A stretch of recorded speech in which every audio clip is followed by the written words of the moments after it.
What's up, Social Heat family? The streets are buzzing, the timelines are on fire, and we're back with something that's got everybody talking. If you thought things were quiet, think again, because today's story takes a sharp turn that no one saw coming. We're diving into a situation that's raising eyebrows, sparking rumors, and shaking up the internet in real time.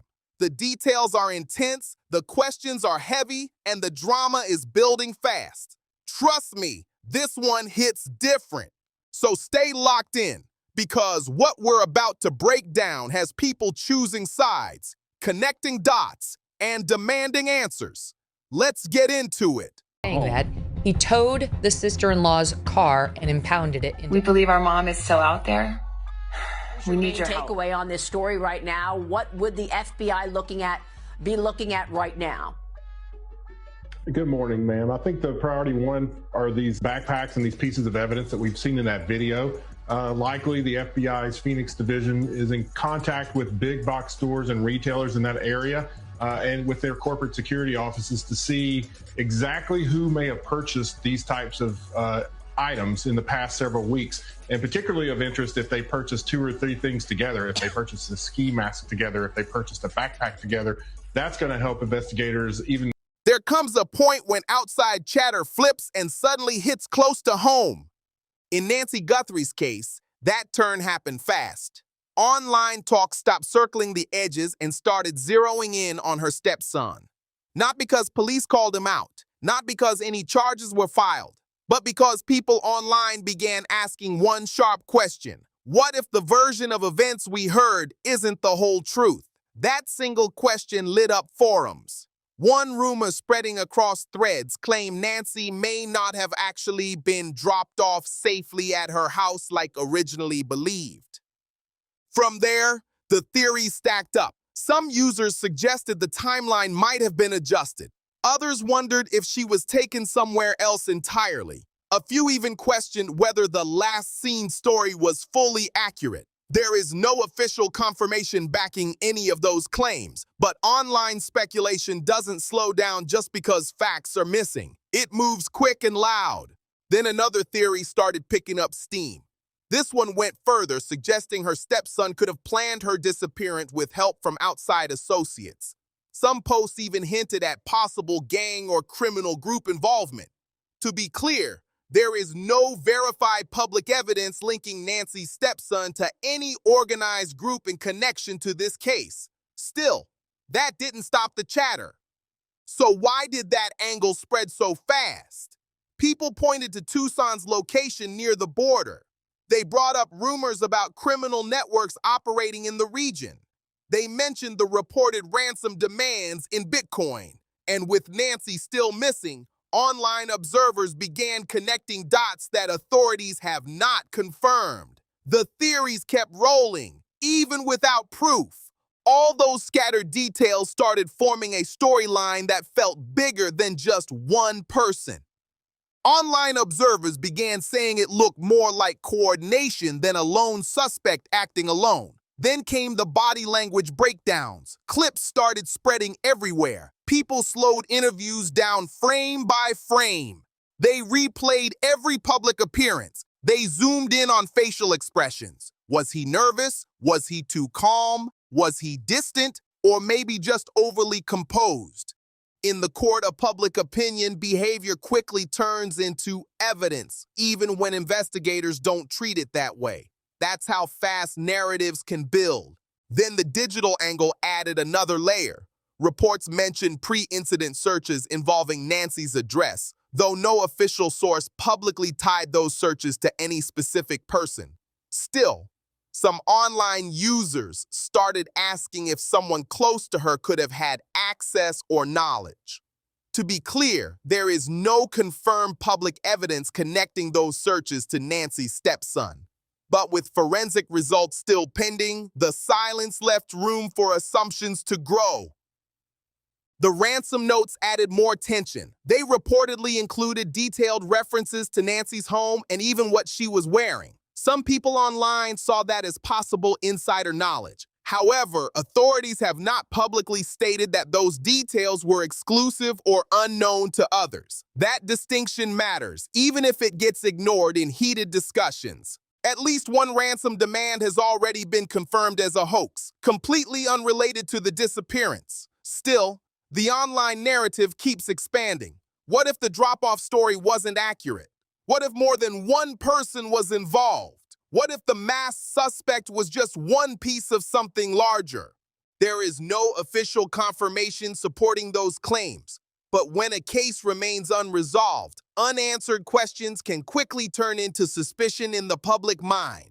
Let's slow this down for a second. As of right now, Nancy's stepson has not been publicly charged with anything. He has not been officially named as a suspect. No forensic evidence has been released tying him to her disappearance. Those are the facts. Still, the speculation hasn't stopped. When big questions hang in the air and answers don't come fast, people get uneasy. And when that silence stretches out, the internet steps in and starts building its own version of events. Now let's clearly separate rumor from verified information. Based on the latest official updates, law enforcement has not publicly identified Nancy Guthrie's stepson as a suspect. There have been no announced charges, no arrest connected to him, no public forensic link, no investigator statement accusing him of involvement. That distinction matters, even if online conversations blur the line. Sheriff Chris Nanos has stated that Nancy's immediate family members were cleared early in the investigation, using the evidence available at that time. In investigative terms, cleared means authorities did not find evidence connecting those individuals to the crime during their review. It doesn't automatically silence public suspicion, but legally it carries serious weight. Here's what authorities have officially confirmed. Nancy was last seen on January 31st, 2026. Her doorbell camera went offline around 1:47 a.m. on February 1st. Blood recovered at the scene was confirmed to belong to Nancy. Surveillance footage captured a masked individual approaching the home, and a pair of black gloves containing male DNA was found about 2 miles away from the residence. Those are the confirmed pieces. Everything else circulating online goes beyond what investigators have publicly stated. The DNA profile recovered from the gloves did not immediately match anyone in the national database. That's a major detail. There has been no public announcement saying the DNA belongs to any family member. There has also been no official statement claiming Nancy was not dropped off at home as first reported. Investigators have not publicly challenged the established timeline. Despite all the online theories, the official version has not been withdrawn or corrected. The ransom messages, including the reported demand for $6 million in Bitcoin, have not been officially tied to any member of Nancy's family. In fact, at least one ransom attempt was confirmed to be a hoax, completely unrelated to the disappearance. Federal authorities are still involved, and the reward has now climbed to $100,000 for information leading to Nancy's whereabouts. That increase is not small. When a reward goes up like that, it can signal that investigators believe someone out there may still be holding key information. Not necessarily someone already in their circle, but possibly someone beyond it. As of now, the confirmed focus remains on the unidentified masked individual seen in surveillance footage and the unresolved male DNA evidence found miles away. Nancy's stepson has not been formally accused. There is no official documentation linking him to gang activity in connection with this case. No charges have been filed.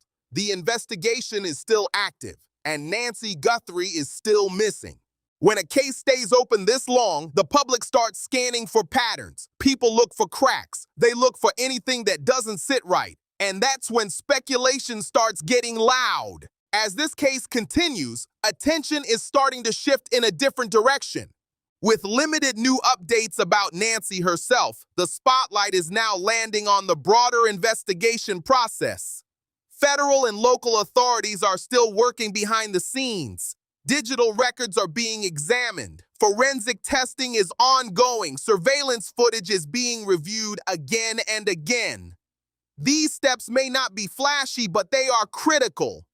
What stands out right now isn't dramatic headlines, but the silence. No public DNA match, no confirmed suspect announcement, no major forensic breakthrough released. That kind of quiet can feel unsettling, especially in a case that has drawn so much online attention. At the same time, investigators tend to move carefully when evidence is still being processed. One rushed conclusion could damage a case. That's why official updates sometimes move slower than public conversations. The gap between those two speeds is where speculation usually grows. For now, the confirmed focus remains on identifying the masked individual seen on surveillance and resolving the unanswered forensic details. Until authorities release something concrete, everything else remains outside the verified record. This investigation is still active, and when movement happens, it could shift the entire direction of the case in an instant. Now, here's where things get even more intense. As time passes without a major public breakthrough, the pressure quietly builds.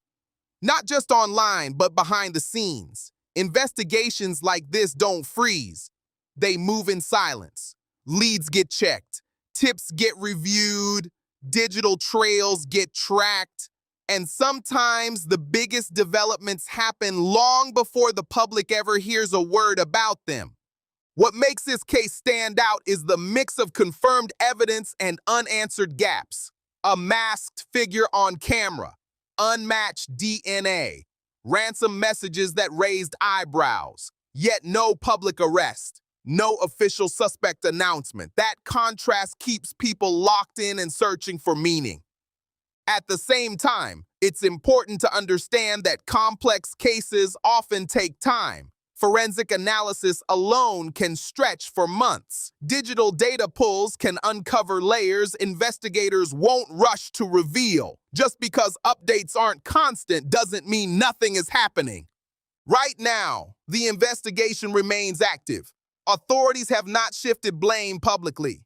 They have not walked back confirmed details. And they have not announced a resolution. That leaves the story suspended in a space between fact and theory. One verified update could change everything overnight. Until then, the case stays open, the questions remain, and the focus stays on evidence, not noise. As we wrap this up, we just want to say thank you for watching and staying locked in with Social Heat. This case is still unfolding, and like everyone else, we're hoping for one outcome above all else. That Nancy Guthrie is found safe and alive. That's the heart of it. Beyond the rumors, beyond the noise, a real person is missing, and that matters more than anything. New updates could drop at any moment, and when they do, we'll be here breaking everything down carefully and responsibly. No wild jumps, no reckless claims, just straight facts and clear analysis so you can stay informed without getting misled. If you've been following along, make sure you hit that like button and subscribe so you don't miss what comes next. Every update, every verified detail, every major shift, we've got you covered.